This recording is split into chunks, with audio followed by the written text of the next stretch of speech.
Bem-vindos de volta ao terceiro ano, na nossa aula de língua portuguesa.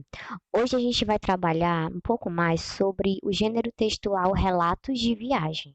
Nós vamos ver alguns trechos de relatos de viagem para que a gente possa se aprofundar ainda mais nesse gênero textual tão interessante. Mas primeiro eu quero que vocês leiam junto comigo essas informações aqui a respeito das viagens, né? Vamos lá.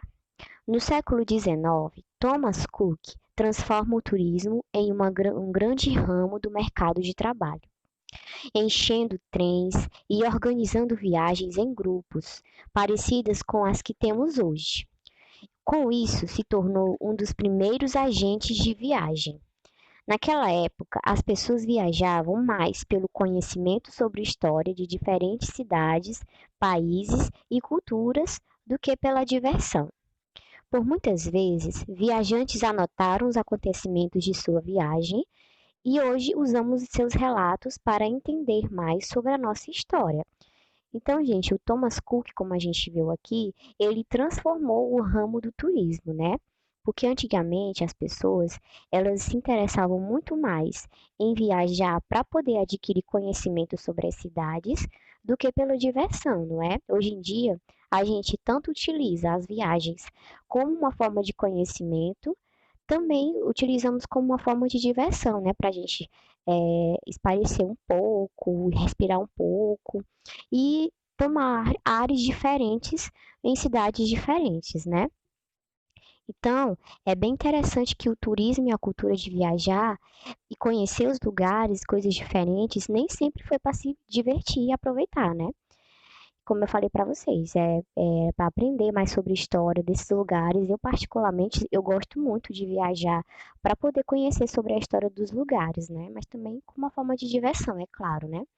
Então, com isso, a prática de escrever um relato de viagem é até hoje muito útil como um registro histórico de experiências e acontecimentos humanos, né? Então, quando a gente ouve um relato de viagem, a gente conhece através dos olhos da pessoa que escreveu como a gente espera que a viagem vai ser. Por exemplo, a gente quer viajar para Fortaleza. A gente pode procurar um relato de viagem, tanto em vídeo, que é muito comum também hoje em dia, como escrito, né? Para a gente saber qual foi a experiência da pessoa, se ela gostou, se ela teve uma experiência positiva ou não naquela viagem que aconteceu, né?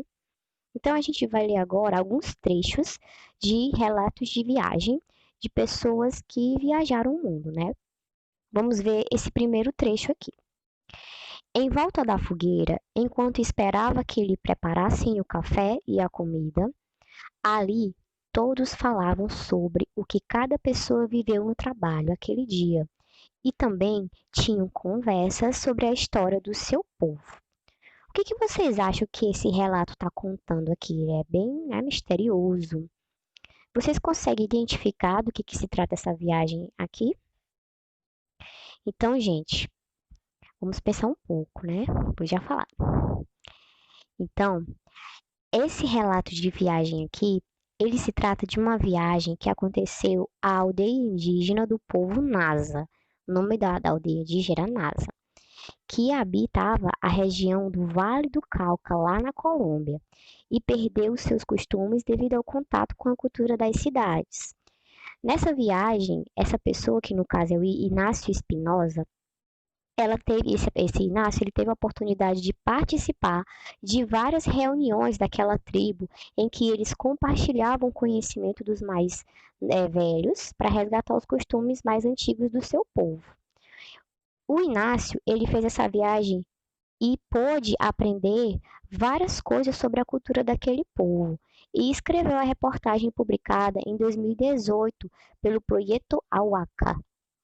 Então, o Inácio, ele fez essa viagem lá na aldeia, né, da tribo Nasa, e conversou, fez essa roda de conversa que é uma coisa bastante comum, né, nas tribos indígenas, né, de você pegar as pessoas em volta da fogueira e começar a conversar sobre histórias que você já viveu no passado, principalmente histórias de guerra, né, de experiências que eles viveram na guerra.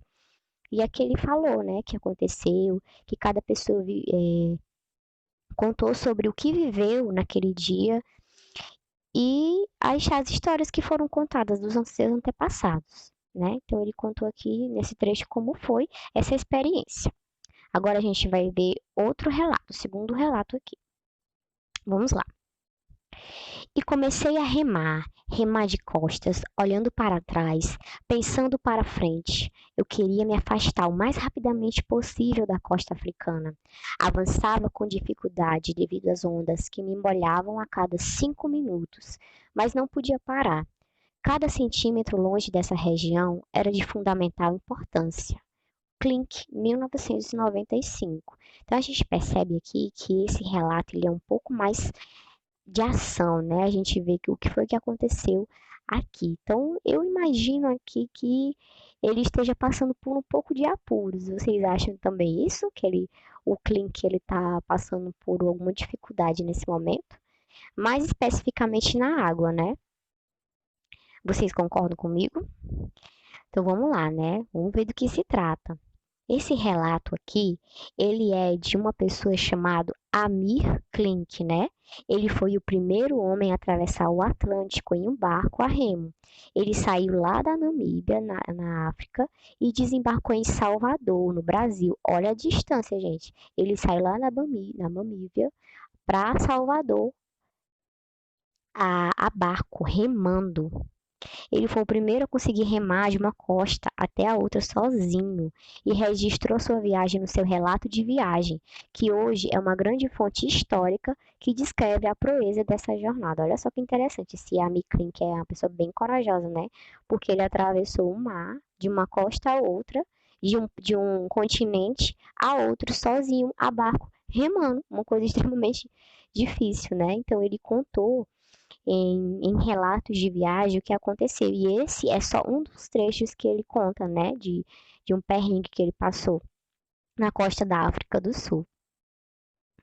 Então a gente pode perceber, gente, lembrando aqui, que o gênero textual de viagem ele apresenta um objetivo de documentar e detalhar todas as experiências de viagem que ocorram durante a vida do autor, no sentido de se tratar de uma narrativa descritiva. Então, a narrativa descritiva, ela vai fazer o quê? Ela vai descrever algo.